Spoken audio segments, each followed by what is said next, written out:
Okay, I'm going to show you guys how I use Bob Smith's epoxy 30-minute, DevCon 30-minute 2-ton. Also, I found this very similar. Simple square bill. I like to hold baits in vice grips. They don't go anywhere. They're not going to fall out like they would with helping hands sometimes.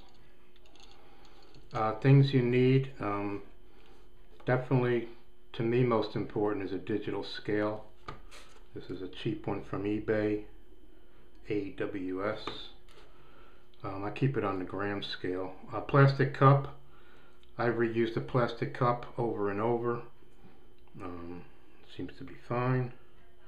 I use these acid brushes that you get on eBay. You do have to be careful with these and make sure there's no loose bristles that will get out on your bait. Here's a pick to clean out the eyes, and Bob Smith epoxy, and then I have this little bottle which is 100% acetone. It's nail polish remover, but it's 100% acetone.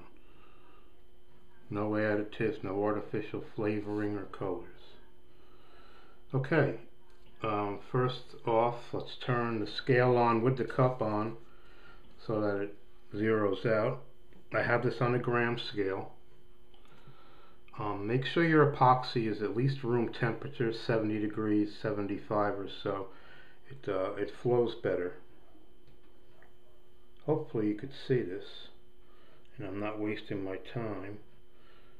So now that's 1.1 grams, or I consider that 11. And now I'm going to double that and add the hardener. That would be 22, or 2.2 actually in grams. So squirt this out there. 14, 16. Be careful, you don't want to go over because then you mess it all up. So what did I say? We wanted 22. That's 21.1. 21.9. Okay, I mix these 50-50 by weight. It's supposed to be 50-50 by volume, but I find that doing it by weight, it comes out perfect every time. So I have no reason to do anything otherwise. And where is my stirrer? Of course, I lost it. I use these popsicle stick stirrers. Alright, I'm all measured out, so the scale, we're done with that. Also, have a rag handy. Put it over your lap or just have it handy. Okay, let's stir this up. Nope, we forgot to add our acetone. For this amount to do 1 square bill, I'll add 1, 2, 3, 4, 5, 6. This will thin out the epoxy a little bit. It'll make it flow out better. It also clears up some of the cloudiness. Especially if your epoxy is cold in the winter time, you'll sometimes get some cloudiness to it. Okay, now I'm going to mix this real time. I'm not going to stop the video. And you want to mix this really good as it gets. I would say about 2 minutes. Make sure you do stir it good though, otherwise it won't cure properly or you'll have soft spots.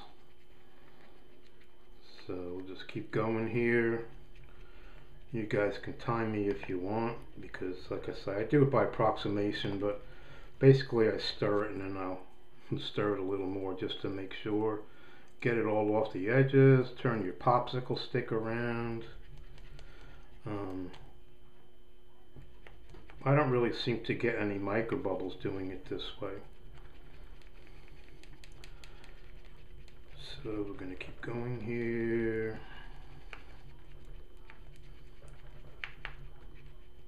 Let's go another minute. 1, 2, 3, 4, 5, 6, 7, 8, 9, 10.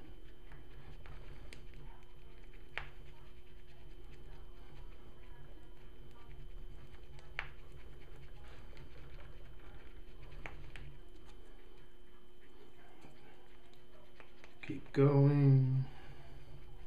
Once you think you have it stirred enough, go a little more. You can't over stir it.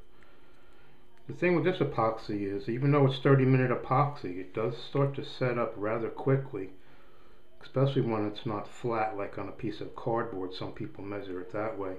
When it's in a cup, it does go off faster. Okay, I think that's about good. Alright, get rid of that. Take our brush, get a good little dab on it, and just brush it on. You don't have to be fancy. You can put it on pretty heavy. Make sure it gets covered. I usually do one side first. Get a glob on the other side. Go over the eyes. If you do not glue your eyes in, if you just push them in with the adhesive that comes with them, be really careful because you can lift them up and then have a real mess.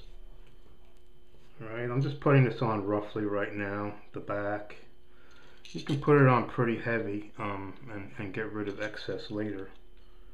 My lighting here is terrible. The kitchen is not usually where I do this. Alright, make sure you get in and around the bill on the nose. Alright, that's the top, around the bill and the nose. Let's do the belly.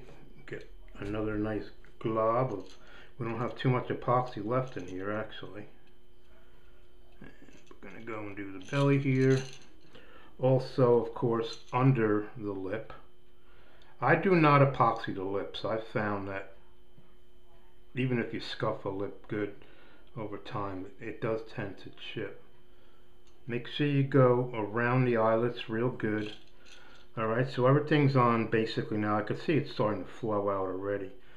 You may even want to go the other direction now, just to make sure you get all the gills and the eyes. Make sure you get it good and covered. Alright, that looks pretty good. I usually work from the nose to the tail. Now you want to go a little slower, and you want to get some nice smooth strokes going. I have this on here pretty heavy still. As I say, work fast. I only do one bait at a time. I probably could do 2 of these at a time, but I like to make sure I do one and it's perfect. Alright, so that's pretty good there. Now I'm going to take a look at it in the light and make sure you don't have any bristles from the brush in there, because now's the time you want to get those out if you do. Okay, that looks pretty good. You guys probably can't see it well. The next thing I do is I take my finger and I run it along the bill. Get your towel here and get any epoxy off the bill that's on it. Top and of course the bottom. Right across with your finger, wipe off your finger. Alright, bill looks good. Now one other thing that I do is I put my finger on the eyeball, go in a small circle, and sort of actually wipe the epoxy, most of the epoxy off of the eyeball. Otherwise the eye doesn't show as well when it's finished. Okay, anything that I pushed out there with my finger will flatten out because we're still so early at doing this. Okay, next step. Always clean out your eyes. The nose line tie looks good. This one here has epoxy in it, so I stick this pick in here. Alright, run the pick through. Remove the excess with your fingers. Wipe that clean. And now when you pull the pick back out, the line tie is totally clear of any epoxy. Alright, now I'm going to remove the vice grips and hold it by the bill carefully, do not drop it, and just make sure that that rear hanger is also cleared out so that it doesn't stick to your vice grips or whatever you're going to hold the bait with. You could always clean it up a little bit later if you need to. See how that looks. Everything's looking pretty good. I do notice that it didn't really get to the vacuum very well. Now I don't like to do this once everything is almost finalized, but we're working fast enough with just the one bait that we still have time and it'll still flow out nicely and look perfect. Okay, so that eye is clean. That eye is clean, everything looks good, no bristles. Even if there was a bristle in it now, I would probably leave it. Alright, we're looking good. Take your vice grips, try not to go all the way up to the bait, just grab the back of the line tie. Alright, now I'm going to lay this on a flat surface. I don't use a rotisserie. I'm going to leave it there for 5 minutes. Going to flip it over, put it down on something, wait 5 minutes, flip it over 180, wait 5 minutes, flip it over 180, wait 5 minutes. Keep doing that a bunch of times, and then you can do it every 10 minutes. This way the epoxy has time to flow out and you're not going to get big gobs of it all over the place, because we did thin it with the acetone, so it is not real thick. But that looks real good. Now if you follow those instructions, you should get perfect baits 100% of the time. After I paint the bait, I don't clean it with anything. I just put the epoxy on. I've never had it fail, never had it bubble up. There's no fish eyes in it. It flows out nicely. I don't put heat to it now. Some people put heat to it.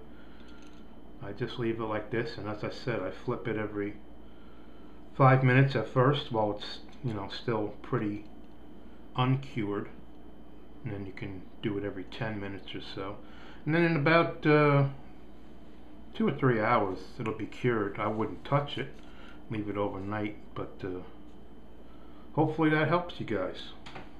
Thanks.